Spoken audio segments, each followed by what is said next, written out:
So hello and welcome everybody, welcome to my Let's Play of a Game of Thrones mod of CK2, Blackfyre Bastardry, in which we played Daemon Blackfyre of the Blackfyre Rebellion. In the last video,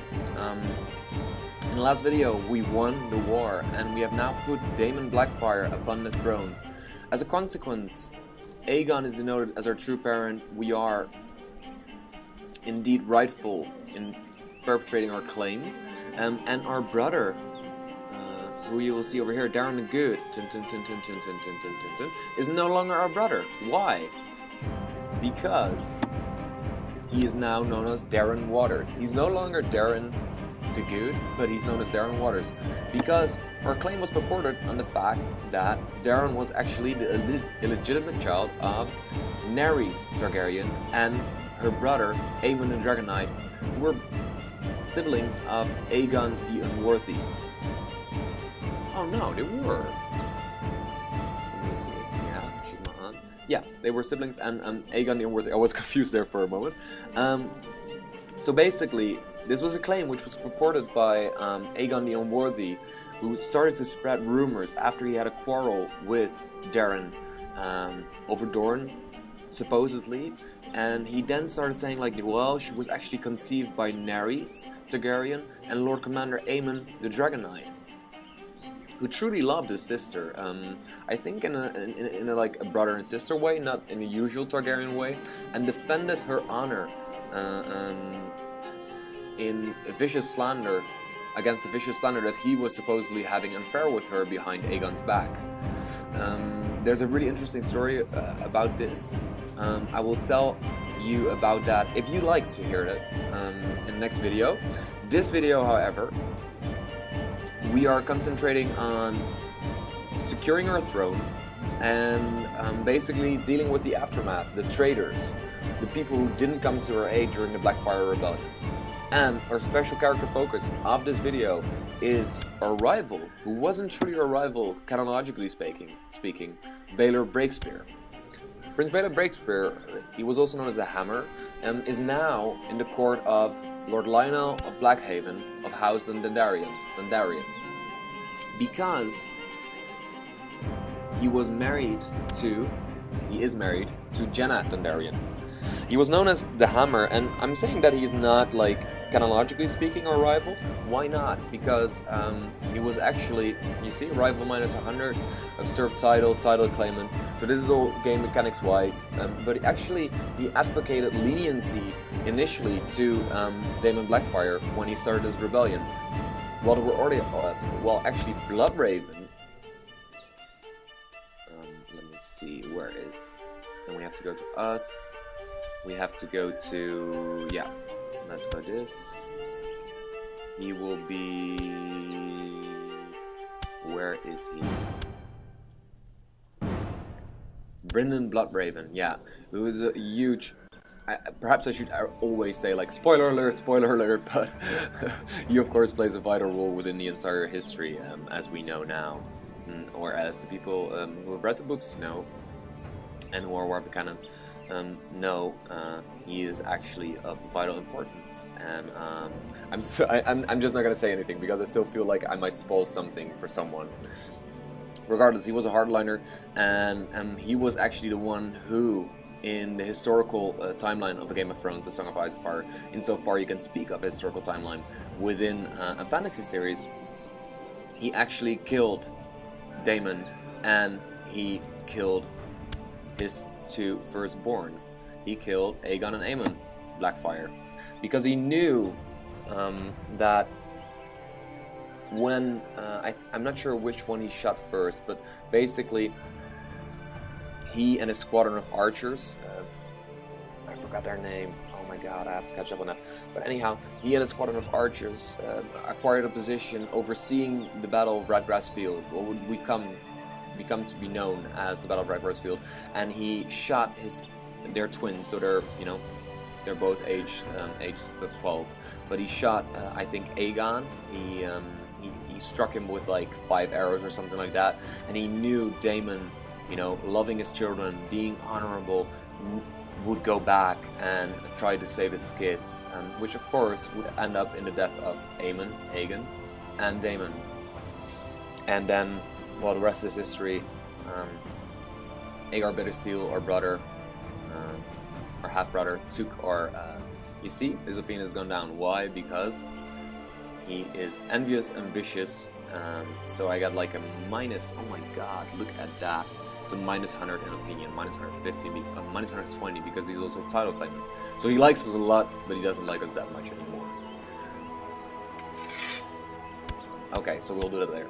Anyhow, Prince Baelor Breakspear, who was known as the Hammer after the Battle of Bradgrassfield, was actually far more lenient and said, like, we shouldn't kill him, he should be granted leniency.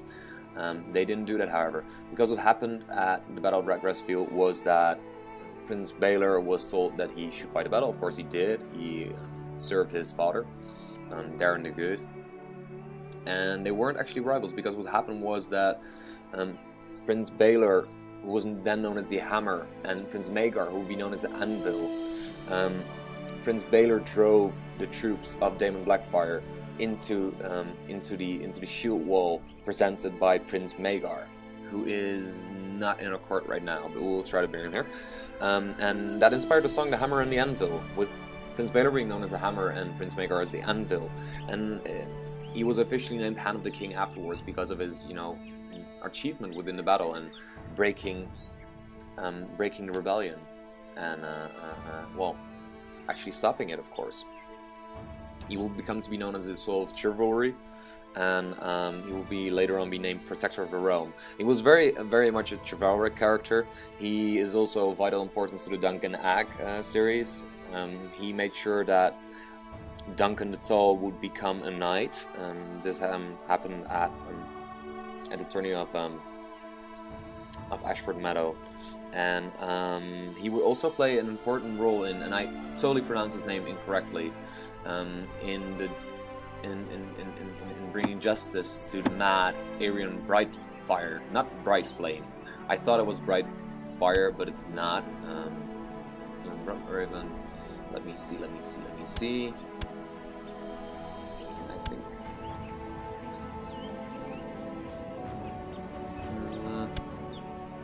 Yeah, I really think it's... Yeah, Aerion Targaryen would become Aerion Brightfire, not Bright Flame, as I said. Perhaps he's known as both, however. I was telling you about how he would enter his little brother's bedroom, or his older brother's bedroom, Daeron Targaryen, and actually threaten him to castrate him, to make him into his little sister. He might also do this to Maelor, and he threw Daeron's cat into the well, effectively killing it. So yeah, he was a little sociopath. But anyhow, Baelor Breakspear would defend Duncan the Tall when he protected the puppeteer from Aerion's wrath, Aerion's bright flame wrath, when he tried to kill the puppeteer. And what happened was that Maegor was outraged by it, because his son, of course, was a royal blood, and he felt like, thusly, the puppeteer didn't matter. He was just common folk, and he should die, and it should be of no consequence whatsoever. So what happened was that, actually, I'm not sure if Aerion was, in fact, a knight, but at least Prince Baelor said, like, I'm a Valrog knight, we're the protector of the people, and what he did was wrong, and thus he should be judged. And he protected Duncan the Tall, made sure he was on a judicial committee. He was one of the judges, and then Aerion Brightflame demanded a trial of the seven, which is of course in accordance with the seven gods and no customs, or the faith of the seven, of course. What happened next was that they used lances, jousting lances, instead of war lances, and they overcame and prevailed against the seven champions chosen by Aerion Brightfyre. Unfortunately, Breakspear was killed by the joust of Prince Maegor, and he would be killed. He would be killed by Prince Maegor by a blow to the head, And yeah, you can see he's also ruthless. Yeah, he's not a nice guy, I would say, but he will be known as the Anvil. I'm gonna look up the Song of the Hammer and the Anvil. I don't know the particular history behind that aside from this, but that was today's focus, so let's actually start playing, because I haven't done any actual game time. I just clicked away the last notifications, siege notifications, that we won a war, so now we're in a position, we are leading troops in King's Landing. Why? Because we need to go to Dorne. Because one of our main objectives, let me see if I can force my kids to train first. One of our main objectives now is to get Daenerys and marry her. My apologies. No. So that's alright. We'll have Bertrand Russell. Bertrand Russell, why I'm saying it? Bertrand Red Tusk. Help us. We don't have enough. No, we don't. We'll just go down. It's okay. It's okay. We'll get the remainder of the levy. This is how much? This is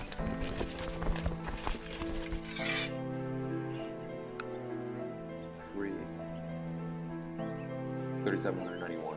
So we need approximately our own personal fleet. No, we won't.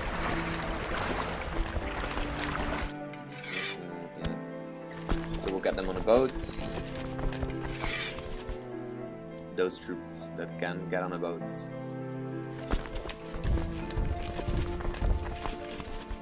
Sorry, it's not going so well.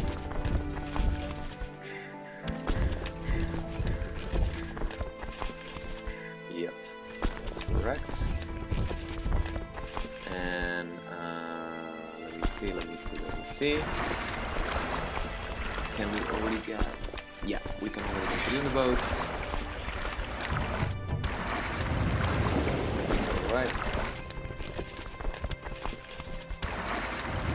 You in the boats, and okay. So we want to wait for a moment so we can select a new council. We want to make Sir Aegor Bittersteel, our trusted half-brother. It's not an official title, but regardless, Aegor Bittersteel, you have served us so well. We want to reward you, and we will reward you first, making you into Paramount Knight.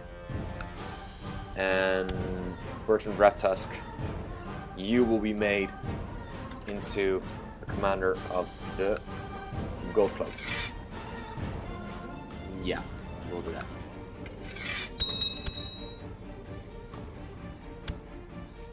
And in a moment everybody will fall beneath us again, unless we immediately start war, so it doesn't really matter.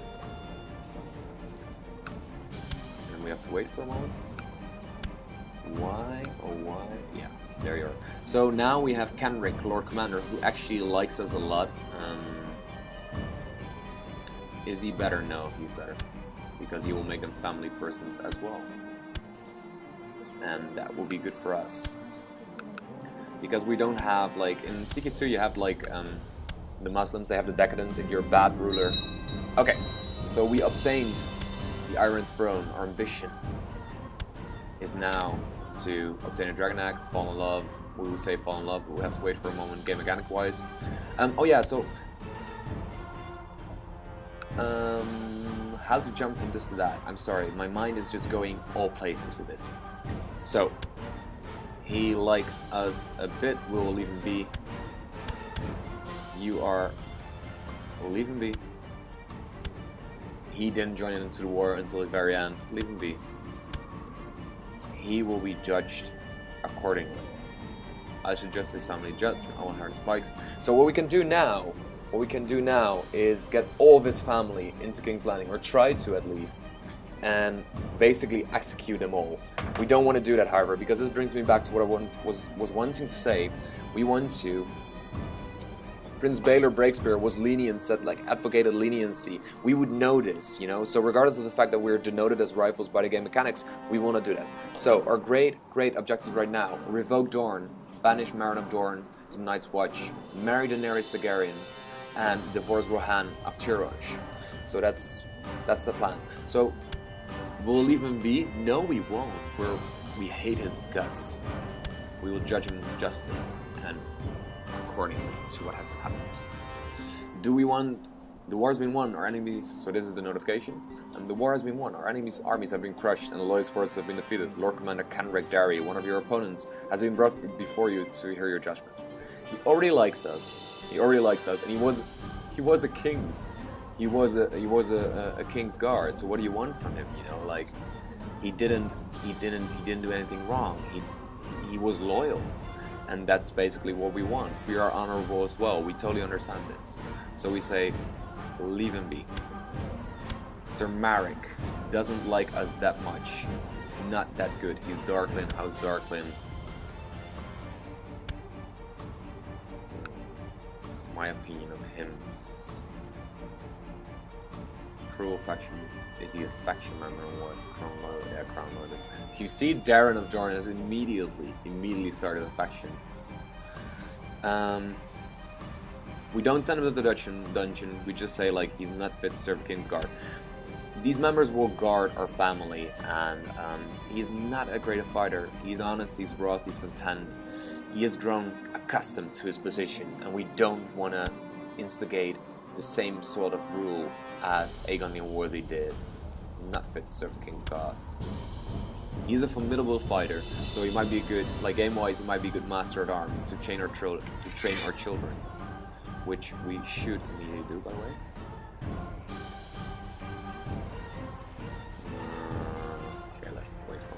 So we do want him to remain on Kingsguard. He has Lady Fall on, leave him be. Ooh, Man Woody, Stone Dawnish. He would make an excellent diplomat. Unfortunately, the game mechanics don't allow for it because he will be serving Lord Commander Kenrick of the Kingsguard. So we don't want that. We might, he's not fit to serve Kingsguard. It doesn't affect anything. It doesn't give a penalty whatsoever. Okay, next up is Island of the Kingsguard, Pennytree.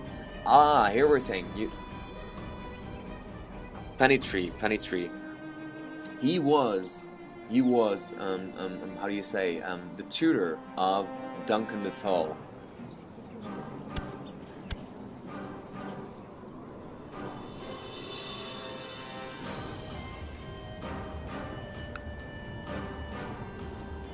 Let me see if we can find a Duncan. It might very well be this guy. He is 13. Did a young sponsorship? I don't think so. I wouldn't know. Hard to say.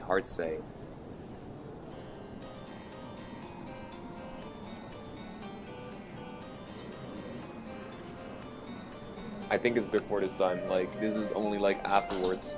The tourney of Ashford Meadow. Ashford Meadow was later on, so that's why we can't find him. He is kind and everything, but we don't have this relationship to him. We don't know about it, and like his relationship to Baelor Breakspear. Like they're both chivalrous, and we would say he's content. He's not a good fighter, not fit to serve the King's God. More so, we can use the King's God positions to kind of put either our kids, who are not that good or might prove serious contenders to our claims, or Harris claims. We might use the King's God positions to put them into King's God, effectively blocking them from succession. So that's something that we want to do. He is a formidable fighter. He has a martial Massey's. I really have to. So what I'm trying to do is check like if we have anyone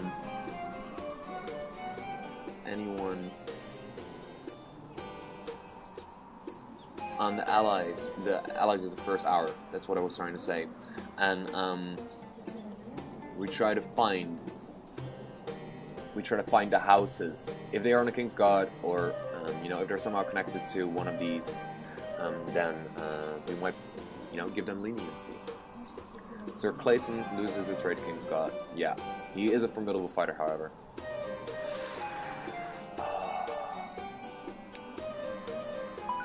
not fit soon. That's my timer.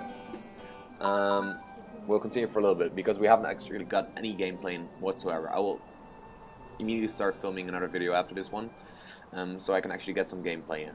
So, but let me handle this for a moment. We will leave him be. We don't want a full-on rebellion. And here we come to Maron of Dorne. Lil, he's beneath him. He's currently not. He may rebel.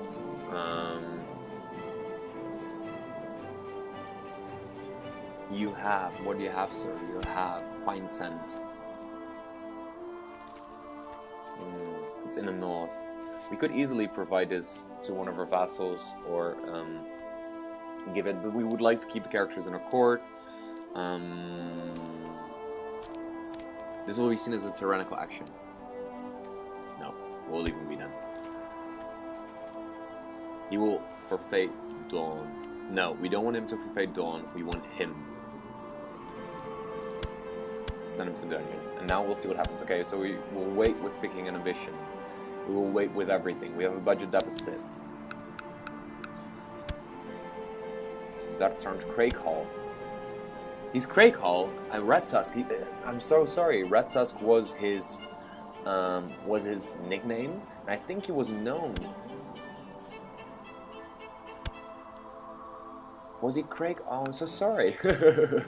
And he's not even a bastard. I thought perhaps by giving him the command of the kings of the Gold Cloaks, he would legitimize himself, and that might perhaps have explained why he's called Red Tusk. Okay, so we'll let it run for a moment.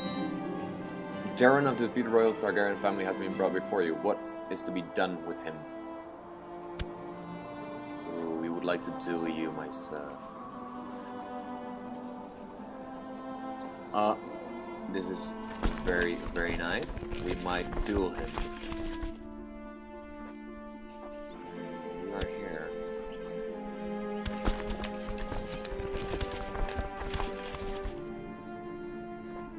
Yup. Okay. So as we are awaiting the rebellion of Dawn, because they will certainly rebel. We have a chance of capturing Maron of Dorne, but we will probably not capture him. So that's why I'm moving my troops down already, because we know he will not easily give up Daenerys. Secondly, we are gonna duel Daeron Waters in the next video, and basically, based on who we are honorable, we are ambitious, gregarious, we're brave, we're a formidable fighter, we've won the war, and this little craven bastard, who is our rival, didn't give it up immediately, and we'll ask him and say, like, couldn't you have done it before? Show me why you remained king for so long and made us fight you for it. And we will demand a duel, and hopefully he will. We can slay him. Hopefully without becoming dishonorable, because that's all game mechanics wise. But from an RPG perspective, from a storyline perspective, this is not dishonorable at all. So we'll leave it hanging at that. I will upload a video. I will upload this video, and I will start recording a new one as soon as I'm done. I hope you enjoyed this one. I'm sorry there was no gameplay whatsoever. It was a pretty slow video, but I wanted to kind of get a feel of it again because I was working for a few days and trying to write. To finish up my thesis, which needs revision in order to get a higher mark. So I'm sorry for that. But in the next video, I will get some real game time in and we'll quickly pick up the pace. Thank you so much for watching. Thank you for tuning in. My name is Antihero, and if you like, subscribe. If you have any comments or suggestions, please comment down below in the video. Thank you for watching.